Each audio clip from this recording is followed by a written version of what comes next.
انا اعرف منين دي علاقه صح ولا دي علاقه غلط؟ حلو قوي. ان انا اكون بكبر وهو يكون بيكبر. يعني انا شايفه نفسي على افضل ما عليه، وشايفه ان هو كمان على افضل ما عليه. يعني ايه؟ يعني انا براحتي، انا مش بصطنع، انا على افضل ما ممكن ان اكون مش عليه. بصطنع. يعني ايه بقى مش بصطنع؟ يعني انا مرتاحه. يعني لما الست تكون، احنا طبعا هنا فهي وبس برضو كده، فستات بس وكده، لا فانا لازم لا اتكلم لا لا لا لا يا جماعه طيب. بقى، دي تالت مره فانا هتكلم عن الستات هي طبعا. وبس. لما تلاقي نفسك اوكي لما تلاقي نفسك على طبيعتك، ولما تلاقي نفسك ان هو قبلك على طبيعتك وبيكبرك يعني بيخليكي تنمو. طبيعتي يعني دي اللي هي حد الشكل الخارجي والشكل الداخلي. يعني انا بركب رموش اشيلها، ولو بركب اكستنشن اشيله everything everything. لكن طبعا الشكل الداخلي اهم اكيد. لكن لو الداخلي مظبط الخارجي هيبقى خلاص مظبط. لان هو انا ليه هروح اركب الرموش واعمل الميك اب واقعد البس 15 طقم قبل ما انزل؟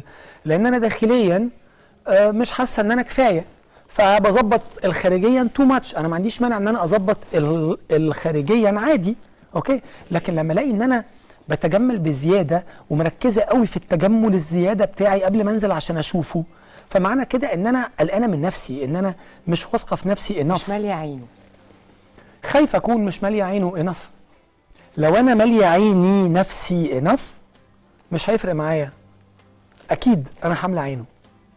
يعني بدايه العلاقه الصحيحه ان انا احس ان انا الراجل ده اللي انا اخترته صح، ان انا اكون على طبيعتي، مش متجمله قوي، لان هو كده كده هيشوفني بعد الجواز بالظبط. وما حاولش بقى باين ان انا بقى البت الفت النت، وانا مش البت الفت النت، صح كده؟ ده في حته المظهر الخارجي اللي جاي من الثقه في النفس الداخليه. اوكي. لكن بعد كده بقى كمان انا محتاجه ابقى شايفه ان الراجل ده بينورتشر مي، بيكبرني، بيخليني انمو، بيشوف انا ايه اهتماماتي، بيساعدني عليها، بيساعدني علشان انا اكون في اكمل صوره ليا في الشغل قصدك؟ مش الصوره الخارجيه داخليا. يعني بيشوف انت بتحبي تعملي ايه ده، طب ما تيجي نروح نشوف الحاجه اللي انت بتعمليها، طب ما تيجي تدرسي الحاجه الفلانيه علشان توصلي. حد بيزقني علشان احقق اهدافي، حد بيزقني عشان اكبر، حد بيزقني عشان انمو. هو علشان ينميني، هو قابلني وعاوز يكبرني، قابلني على ما انا عليه. عشان الحته دي يمكن تكون وقعت مني او فاتت مني. هو قابلني على ما انا عليه وعاوز يكبرني في الاتجاه اللي انا عايزاه، مش في الاتجاه انه مش قابلني وعاوز يوديني يغيرني في الحته اللي هو عايزها.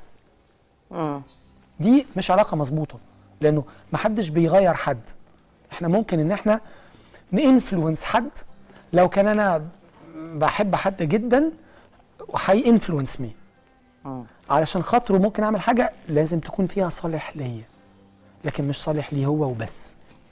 دلوقتي انا داخله خطوبه، ايه الحاجات اللي هتفرملني؟ ايه الحاجات اللي هتقولي ايه لا لا لا لا ستوب ستوب ستوب ستوب، مش هو ده انا كواحده ست؟ بينتقدني، عاوز يغيرني، مش قابلني على ما انا عليه، او انا مش مستريحه ولاقيه نفسي بتجمل عشان ارضي، او لاقيه نفسي ان انا علشان بس لغايه ما رجله تيجي في الخايه فانا بعمل حاجات معينه. عشان هي دي موصلي المشاكل اللي بتواجهنا في الناس. يعني لما الناس بتيجي وتروح تقابل ناس كونسلرز او كوتشز او وات ايفر، بيبقى هو كل واحد ورا للتاني صوره ملهاش علاقه بالواقع خالص. وبعدين اول لما لبسوا الدبل والدنيا بقت الطوبه في المعطوبه ودخلنا البيت واتقفل علينا باب، كل واحد بقى خلاص انا خلاص كسبته، انا خلاص كسبتها، يلا بقى نتيح في بعض. وكله كله كله كله على طول بيحلم انه هيغيرها بعد الجواز، هتغيره بعد الجواز. مش حد بيتغير، وهم كبير. طيب احنا كبنات او كستات يقول لك ايه؟ ما تاخديش البخيل، ما تاخديش الخاين، ما تاخديش الكذاب، ما تاخديش مش عارفه ايه. طيب وهي في الاول وفي الاخر عيوب بشريه موجوده في الراجل وموجوده في الست. ايه العيوب اللي ينفع تتغير؟ خيانه، راجل خاين هل ينفع في يوم من الايام يبقى ما يبقاش خاين؟ هل ممكن يبقى خاين مع ست لكن يقابل ست تانية ما يبقاش خاين معاها تملى عينه؟ ولا الخاين خاين؟ سيتنج رولز شيء صعب جدا، لكن اميل يعني الاميل انه احنا كنا في الحلقه اللي فاتت قلنا انه هو هيبقى ليه عاوز اكتر من ست لانه اتعود، علشان ما بياخدش الرولز بتاعت الانثى في حياته من ست واحده. لا بس في دخله بقى حبيبتي، انا كنت بخون مراتي لانها ما كانتش واخده بالها مني ولانها ما كانتش ماليه عيني، لكن انت يا حبيبتي ماليه عيني وماليه عقلي. يعني انت كده بتتكلمي على الست الثانيه بقى كده.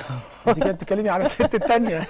احنا كده خلصنا الدخله مع الست الاولى ودخلنا على ست ثانيه دلوقتي. هو دخل واتجوز وطلق وقلب ودخل على هل بقى لا يعني لو انا واحده دلوقتي داخله على جوازه راجل مطلق مثلا، انا بس اوكي مطلق، هو الراجل دلوقتي مطلق، بتحصل عادي طبيعي، وانت يا روحي اللي في القلب في القلب، هل انا وسبب طلاقه انه كان خان؟ اوكي هل انا اقدر اقول انه ممكن يكون العيب من مراته لانها ما كانتش واخده بالها منه وما كانتش بتطبطب عليه وما كانتش مش عارفه بتعمل ايه، فهو ممكن يكون بيخونها علشان عيب منها؟ ولا الخاين خاين؟ انتوا عندكم ليكوا الطرق بتاعتكم، هتشوفي مراته كان شكلها ايه، هتسالي عليها، هتعرفي هي كانت فعلا بتلبي له الستات كلها وهو عينه فارغه ولا هو فعلا معاه حق. ثم بقى السؤال اللي اكتر من كده، لو انت الست اللي هتتجوزي هذا الرجل محتاجه تعرفي هو ايه الروت كوز، ايه السبب الجذري، ايه اصل مشكله ان هو بيدور على اكتر من ست. يعني حضرتك ما بتسالي نفسك وتوبته ده كان بيخاطب فلانه وفلانه وفلانه بس اتجوز فلانه وتوبته وماله يعني الخيانه بتتغير عشان عرفت أيوة. تجيب الديب من ديله، عشان عرفت تجيب الروت كوز. هو ليه كان بيخون؟ علشان دي ما كانتش بتعرف دور امه وحبيبته وعشيقته واخته وصاحبته، فانا هلعبهم له الخمسه. يعني راجل خاين ممكن فراحت يبقاش خاين. في الكيس دي اقرب بكتير ان هي ايوه هتنجح. في الكيس اللي انا بحكيها دي اقرب بكتير، لانه خلاص هي هتعرف تلعب له يعني الرول ده والرول ده والرول ده والرول ده والرول ده، هتقفل عليه سكك. هو ما هيبقى ليه هيطلع تاني؟ لو هتلاقي نفسك انك مش نفسك، لو هتلاقي انه في كذب، لو هتلاقي انه في مسترست انت مش واثقه فيه وهو مش واثق فيكي، ما تخشيش من على وش البحر كده هنجس الميه. لو بيخونها بيقول ما نخشش. لو بيخونها بيقول ده راجل ظريف جدا. انا حصلت معانا من صاحباتي على فكره، يعني هو خانها وصحي تاني يوم الصبح قال لها احنا محتاجين نقعد نتكلم وبتاع، ولا بس والله لا بس انا عايزه اقول لك على حاجه حصلت امبارح ومش عارفه ايه، وانت عارفه ان انا راجل صريح ومستحيل اقدر اكذب عليكي. مستحيل. انا خنتك امبارح. فايه المطلوب يعني؟ مش فاهم. انك تسامحيني. طب ده هنا بقى سامحه عشان ما اكذبش عليها. يعني يعني انا هنا مش موجود عشان ادي نصايح. لو هي لقت ان هو ده راجل صريح يعني ايوه صريح بس خاين اهو، يعني لو لقت ان هو هذا الرجل صريح جدا جدا وعرفت هو ليه عمل كده، وهتعرف هي تلبي دور الست التانية. تاني بقى هنرجع لنفس المثال، ما هو ليه راح بره؟ ليه راح؟ هو بيدور على حاجه. فلو انت شايفه انه فعلا كانت صراحه وكانت فعلا زله وكبوه فرس كده وبس وحصلت والدنيا ما فيهاش من ده تاني، اوكي فاين. بس طبعا الست دي هتفضل طول عمرها في فتره الخطوبه وفتره الجواز هتفضل دايما عينها في وسط راسها يعني. فلو هتقدري انك تعيشي عينك في وسط راسك اوكي خشي. يعني حضرتك بتقول النهارده الستات اللي بتتفرج علينا، نمره 1 ستيب نمبر 1 عشان تبقي شايفه ان انت في علاقه سليمه وصحيحه، انك تكوني نفسك، تحسي ان انت نفسك داخليا وخارجيا. وفكره التزويق او التجميل بتاع البنات والستات ده طبيعي، لكن الاوفر منه فده معناه ان انت بتسدي خانه مطرح خانه، سواء جواكي او في نظر الراجل اللي قدامك. بالظبط. ده نمره واحد. بالظبط. نمره اتنين، حضرتك بتقول لها انه في طباع ينفع تتعالج وفي طباع مستحيل، زي البخل مثلا. اي طباع تتعالج لو الشخص ذاته عاوز يعالجها في نفسه، لكن محدش بيعالج طباع حد. لو انا عرفت ان انا بخيل وان انا عرفت ان انا عايز اغير نفسي من هذا البخل، اقدر انجح. لكن حد يغير بخلي لا. لو واحده بتحب واحد قوي قوي قوي، ومثلا هي كارير وومن جدا، بزنس وومن، سيده اعمال او بتعمل حاجه او بتاع، وهو من الرجاله اللي رافضه انه الستات تشتغل، طب هتدخل تعمل ايه؟ تدخل تعمل ايه؟ يعني هتبدا علاقه معاه ليه؟ هتقول اضحي بمستقبلي وكاريري علشانه وبتاع هيلبي لي ايه هو؟ يعني السؤال التاني، انت النهارده بتحبيه قوي قوي قوي قوي، طب انت بتحبيه قوي علشان هو بيلبي لك ايه؟ علشان هو بيزودك ايه؟ هو بينمي فيكي ايه؟ هو قابل فيكي ايه على ما انت عليه؟ فانت بتحبيه قوي قوي قوي قوي كده. فلو انت عندك ردود على الاسئله دي اللي هتخليكي انك لما تحطي طيب الكارير بتاعك وكريم ولطيف وامور وغندور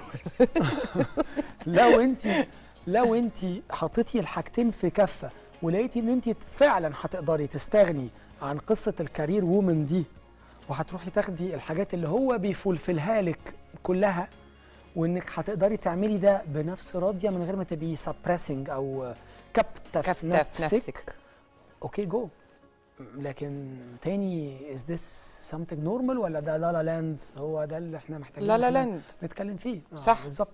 هو مش قابلني على ما انا عليه، هو عاوز صح. يغير فيا حاجه. ما دام عاوز يغير فيا حاجه، على طول السرينه القرون الاستشعار لازم تطلع. معناها انه انا مش كافيه بالنسبه له، في حاجه فيا هو محتاج يغيرها. ده هيفضل دايما نزناز عندنا. طيب. هيفضل دايما. بص خلاص هو زي الفل. قالت ان هو زي الفل اهو ماشي. لا استنى ما تجريش، اصبر اوكي. هو زي الفل وبيديني السبورت وقال لي اشتغلي وايه القمر ده وحلاوتك وشلت الرموش والكل خطير. حلو قوي. بابا وماما بقى نيله خالص بقى مبهدليني. مش عاجبهم هو يعني. مش عاجبهم انا. ايه ده مال خطيبتك بتلبس كده ليه؟ ايه ده مال خطيبتك طويله كده ليه؟ ابوه وامه هو. اوكي ده يؤثر على العلاقه ولا لا يؤثر على العلاقه؟ اوكي انت بتهرش ليه؟ اوكي انا بهرش طبعا. اثر ها؟ لا بتلعبيني كل الالعاب انت بقى. احنا بنلعب العاب كتير قوي. انا قلت لك اهو من ثانيه هو كويس. بس الحاجه والحاج اخبارهم ايه دلوقتي؟ تاني في بقى حاجات كتيره في الموقف ده. هو شخص مستقل ولا ابن ماما؟ هو شخص مستقل وصاحب قراره ولا هو مرتبط جدا بيهم؟ ففي الاخر انا عايز اقيس مدى تأثيرهم الحقيقي عليه. طب لو هو مستقل خلاص ما تاخدش في بالها قوي كتير. لكن تاني حبي نفسك انت الاول، يعني حبي نفسك من جواكي، حبي نفسك على زي ما انت كده. حبي نفسك. لو انت مليتي نفسك حب، في كوت كده جميل جدا بتاع جلال الدين الرومي بيقول if you're looking for love fill yourself with it until you become a magnet.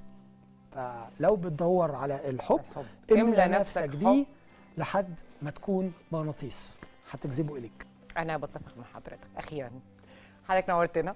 مش هي وبس، لينا لقاءات كتير طبعا، احنا لسه عندنا مواضيع ستات ورجاله كتير.